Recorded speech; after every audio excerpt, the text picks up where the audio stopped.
I'm here to listen. Why am I walking on this way? Hello, everybody, and welcome to Muse's AT Podcast, where you can relive my epic journey with me. This is Muse, and what follows is my Appalachian Trail story. Today's episode covers Sunday, June 8th, 2025. We begin today's episode where we left off last time, about 3 miles into the 100-mile wilderness. In the last 3 days, we summited Mount Katahdin, then took a restful zero at Katahdin Stream Campground in Baxter State Park, and then in the last episode, hiked south out of the park. And today's haiku is from March 23rd, 2019. The sun shines brightly. A breeze cools the morning air. A beautiful day. All right, back to our trail glossary. We really have 2 terms today, and then in keeping with the tradition of putting some place names in our glossary as well, I'm going to go ahead and do that just to keep you guys grounded there. The first term is that of a blowdown. A blowdown is a tree that has been blown down. Really, where this matters to us is the tree has been blown down across the trail, so a hiker actually has something they've got to navigate now. The other one that I'm going to throw in there is a power bank. This isn't really necessarily hiking specific, but certainly all the hikers are going to have them. And this is just an external battery that you charge up when you get to a power source, and then you carry this with you and it holds that power so that you can plug your phone into it or whatever else needs charging and charge those things back up. The 2 place names that I'm going to bring up. First, the Smokies, and that's going to be Smoky Mountain National Park. Smoky Mountain National Park is about 100 trail miles, and actually this park is pretty extensive, but the AT part of it is going to be 100 trail miles through the Smokies on the Tennessee-North Carolina border. And then the second place name that I bring in there is the Lakes of the Clouds Hut. The Lakes of the Clouds Hut is one of those huts in the hut system through the White Mountains in New Hampshire. And this hut in specific is right by Mount Washington. It's just trail south of Mount Washington. June 8th, 2025. Easy day. Start, Herdbrook Lean-To. End, Rainbow Spring Campsite. Miles, 7.7. Stayed in the shelter last night. Not my preference, honestly. In my tent, I have my own space to take care of whatever I need for bedtime. I feel like, as a result, I didn't really get a great night's sleep. Oh well. We elected for an easier day today. Could have gone 11.5 to the next shelter, but the tent site served as a great option to cut it shorter. Still working on those trail legs, so yesterday's 13 plus after Katahdin a couple days before, and we were ready for a bit of a break. Truth be told, our real goal for the day was 2.5 miles in. We'd been completely off the grid since we left the hostel on Wednesday, so some outgoing communication was in order. In addition to a great view, the top of Rainbow Ledges provided us cell service. It was great to talk to my lovely wife for a while and exchange some messages with a couple of you who had checked in. Thank you for that, and please keep it coming. Oddly enough, now that we're in the wilderness, we can probably check in at least every other day when we reach the top of a peak. We had nothing in Baxter. The hiking remains fun, but slow. The trail in Maine is often described as gnarly. After Katahdin, we don't hit any sustained elevation change until closer to New Hampshire, but there are many obstacles in the form of roots, rocks, downed trees, mud, or simply water. Often the trail itself turns into a stream, and hiking will be rock and root hopping for a few hundred feet. Sometimes they even lay down elevated planks to keep us out of the marsh. And water is abundant. Filling up our 3-liter capacity each was great advice for Katahdin, but since it is sufficient to just get water when the bottles go empty. There is a stream, brook, or pond every couple of miles. Wildlife reports so far. A couple of frogs, a couple of snakes, the small, harmless kind, and a pretty cool-looking, really warty toad we saw while descending Katahdin on Thursday. But nothing crazy cool yet. Oh, and about 10 million mosquitoes. Smiley face. All right, we're going to take a quick break to hear from the sponsors who help keep Muse's AT Podcast on the trail. These are offerings that truly enhanced my thru-hike experience, so I'd really like you to check them out. Please look for and follow the links in the show notes to this episode. Looking forward to that lazy day on the couch, knocking down your Netflix queue and wondering what to wear? Quick answer, wear something else. Summit Ready Apparel is clothing built for those who scramble over jagged rocks, reach the peaks, and actually enjoy getting caught in a torrential downpour. If you're someone who doesn't mind the elements and has the grit to crush the next segment anyway, look no further than Summit Ready to match your restless trail spirit. Check out the catalog at summitreadyapparel.com and get ready for your next adventure. That's summitreadyapparel.com. Looking for your next great trail read? Walk Uphill is a powerful story about leaving the emptiness of modern corporate life behind and finding a completely new beginning on the Appalachian Trail. It's about discovering what life can look like when you embrace freedom, lighten your load, and take it step by relentless step. I actually read this book myself during a couple rest days in Gorham, New Hampshire, right after conquering the brutal terrain of southern Maine. I literally couldn't put it down. I read it from cover to cover in 2 days. The book chronicles the real-life events of the author, Bounce the Hiker, in a twisty, shocking, edge-of-your-seat story that even the most imaginative fiction writer couldn't make up. Just a quick content warning, there is definitely adult material in this book, so I wouldn't recommend buying it for your 10-year-old's birthday. But if you're looking for a gripping, raw trail adventure, I highly recommend Walk Uphill by Bounce the Hiker. You can find it easily on Amazon by searching Walk Uphill Book, or just click the direct link in the show notes of this episode.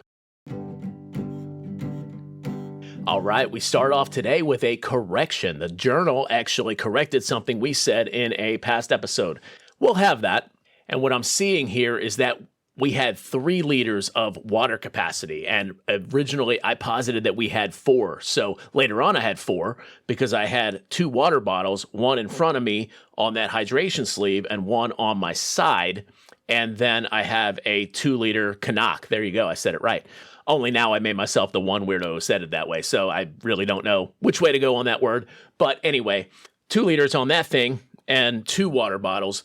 Early on here in the wilderness, must have had only one of those water bottles. The one on my side, I didn't have the hydration sleeve yet. I probably got the second water bottle and started doing the second water bottle when I got that hydration sleeve in Munson. So there we go. Quick correction. And while we're on that subject, something I never actually mentioned or pointed out earlier on, maybe some of you guys caught this, is going to go all the way back to our lunch in Portland, where the journal actually kind of corrected itself. So the Portland Pie Company, obviously a pizza place. We had great pizza there. A couple of entries before I had said I thought we were getting pie though. So I didn't know what I didn't know. And as I discovered, then we got some clarification. All right, what do we want to do today in this episode? First, I want to talk a little bit about the 100-mile wilderness. Today, we're talking about our first full day in the wilderness, so it just seems appropriate to really get in a little bit deeper about what exactly the wilderness is. And then, as we get into the topic here in the entry of cell service and cell phone usage, go into that and a couple of sort of related topics that hit on that. To set the scene on the 100-mile wilderness, it's important to realize that all of Maine is pretty wild and untouched. The entire trail through the state is beautiful, with mountaintop vistas that stretch for miles. Looking at those vistas, the thing that stood out the most for me were the thousands of lakes and ponds, peaceful and serene, for the most part undisturbed by the intrusion of civilization. That being the case for all of Maine, the 100-mile wilderness takes that up a notch. It's a magical place of beauty and serenity. It's called the 100-mile wilderness because it stretches roughly 100 miles from the border of Baxter State Park at its north end to the town of Munson at its southern end. The primary challenge of the 100-mile wilderness is the remoteness. Leaving Baxter State Park, there's a sign posted on the trail with the following inscription. It is 100 miles south to the nearest town at Munson. There are no, and no is underlined, places to obtain supplies or get help until Munson. Do not attempt unless you have a minimum of 10 days' supplies and are fully equipped. This is the longest wilderness section of the entire AT, and its difficulty should not be underestimated. There's a similar sign at the southern end turned the other way for northbounders, though I believe some of the difficulties would be a lot different for northbounders. As a Sobo, we were still getting our trail legs, and though the elevation profile doesn't look that crazy, some of the ups and downs are pretty steep. And even when the trail is flat, it is gnarly. I think the entry described gnarly pretty well. Rocks, roots, blowdowns, which are those trees that have fallen over. In short, Maine in general is pretty rugged, and the 100-mile wilderness, while in my opinion probably not the most rugged, is still no exception. But as I mentioned, also beautiful. And really that kind of lingers on through all of Maine and really into New Hampshire, where the beauty and majesty of this first portion of the trail for me was unmatched through all the AT. I mean, as a North Carolinian, maybe I shouldn't be saying a thing like that, but I've got to speak truth here, right? Southern states, sorry, there's nothing like what they've got up there. Maybe the Smokies. The Smokies were at least very, very close. All right, before I get into how I was using my phone, one quick thing that doesn't come out in the text of the entry at all. Today is the day we met Fernando. And I was kind of funny about this early in my writing here. I think I got a little bit better about it later on. I guess we'll find out. Sometimes I would mention people. Sometimes I'd even mention people that had very little influence over my hike overall. But then I'd leave out meeting certain people that really kind of had quite a bit of an influence. And actually, I think about Daddy Longlegs, who we met last episode. But again, that was entirely in the commentary that I mentioned that. She didn't show up in that entry. So that's kind of an interesting one. Daddy Longlegs would be somebody that I would meet a couple more times on the hike and communicate with quite a bit. Fernando, of course, would be my buddy from the wilderness that I ended up staying at his house when I got into Massachusetts and had a great visit there. I think what caused that shift in the writing is that as I went on, I came to realize that this journey was really as much about the people that I meet as anything else, right? If you look back over my, list of whys, they didn't really mention meeting other people. They didn't really mention that at all. It was a lot of personal goals, a lot of spiritual goals, and they were good goals.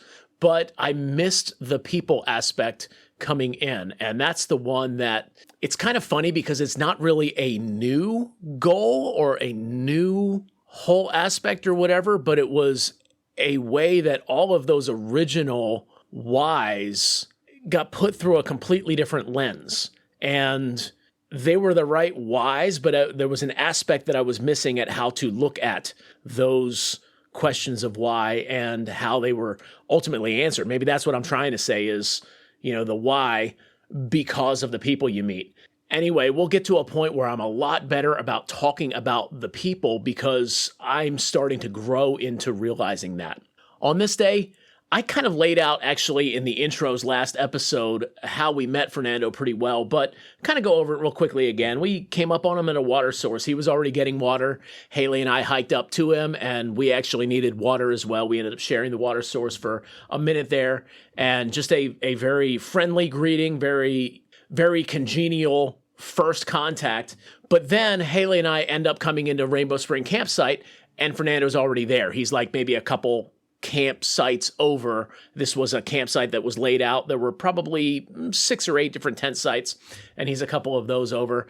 And we just got to know him a little bit, hung out with him for much of the evening, swatted a bunch of mosquitoes. This is where he said the line that I know Haley really loved. He said, you kill one and then 100 come to its funeral. That was kind of funny. Haley was a big fan of that one. She'd repeat that a lot. And so now Fernando is part of this story, and he would continue to be a very important part of this story going forward. On to how I was then using my phone and how Haley and I were using our phones. And the summary of that is, in the wilderness, it was not much.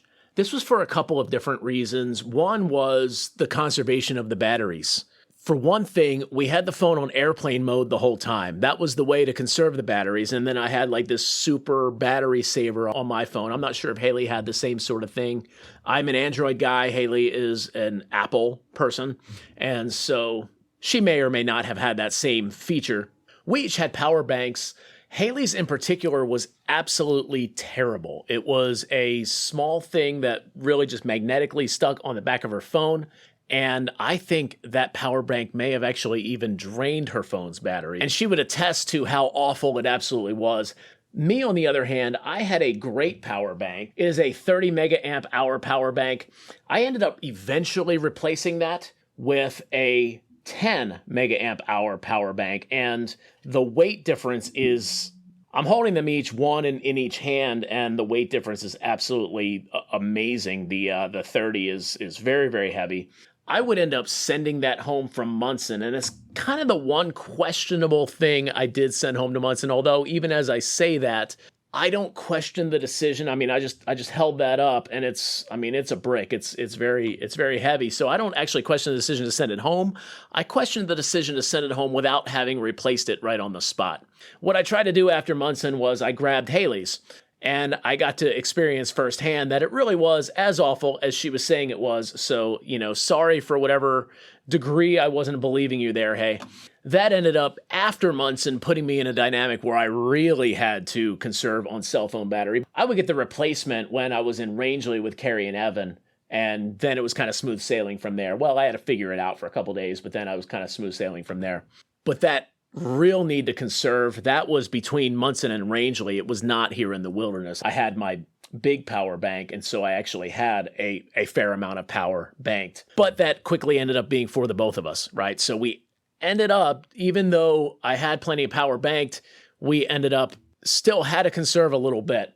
There was one funny exchange early on where Fernando actually had a problem where his phone had drained all the way down. And he was like, I'm going to ask Haley to help me with this. And I said, are you sure you want to ask her? She can't even manage to turn her device off. I don't even know if Haley knew about that. But there was something there where Haley would accidentally have the phone on in the backpack, and then she'd drain hers down, even though we had kind of agreed that one of us would have the phone on and the other one would have it off, and maybe try to alternate that sort of thing. Yeah, I can be a lot sometimes. Thank you, Haley, for putting up with me. The other aspect here and why cell phone use was minimal is that I needed to find out exactly what kind of hiker I wanted to be on trail.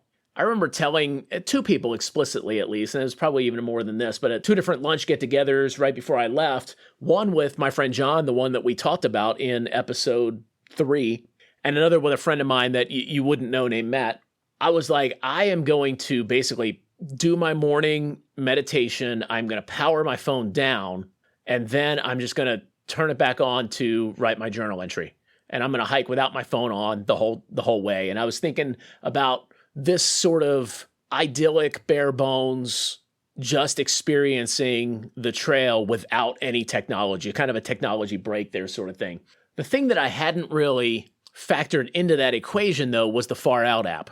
And when it comes down to it, the Far Out app is amazing. What its basic function is that it's your navigation app. Now, early on, my behavior around the Far Out app was a little bit funny too, because I was in this sort of conservatism mode. I would turn my phone off and I would check my Far Out app at intervals. The truth of the matter is, for 99+% of the trail is so well marked that you really don't need any kind of navigation at all. And so I would turn it off. I'd turn my phone on, check the Far Out app at some points in time to say how much further till we're going to get to where we want to be for the day or for lunch or whatever.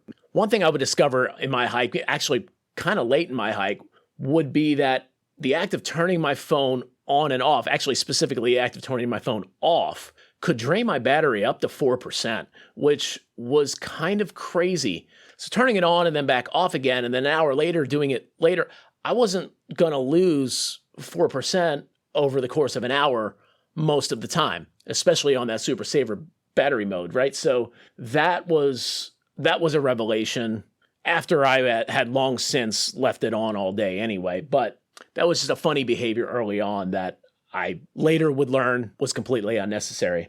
Okay, so that was the basic mechanics around the phone, but what were these tangential topics that I wanted to talk about? And one of the first ones that I wanted to talk about was maybe tying a little bit of a bow on something from early on in this podcast, and then maybe even slightly advancing the concept of my media consumption. So I had some books that I mentioned early on, one of my pre-trail entries. And those 3 books were The 30-Day Kindness Challenge by Shaunti Feldhahn, Atlas of the Heart by Brene Brown, and The Enchiridion by Epictetus. Now let me tie a bow on what exactly happened with those books.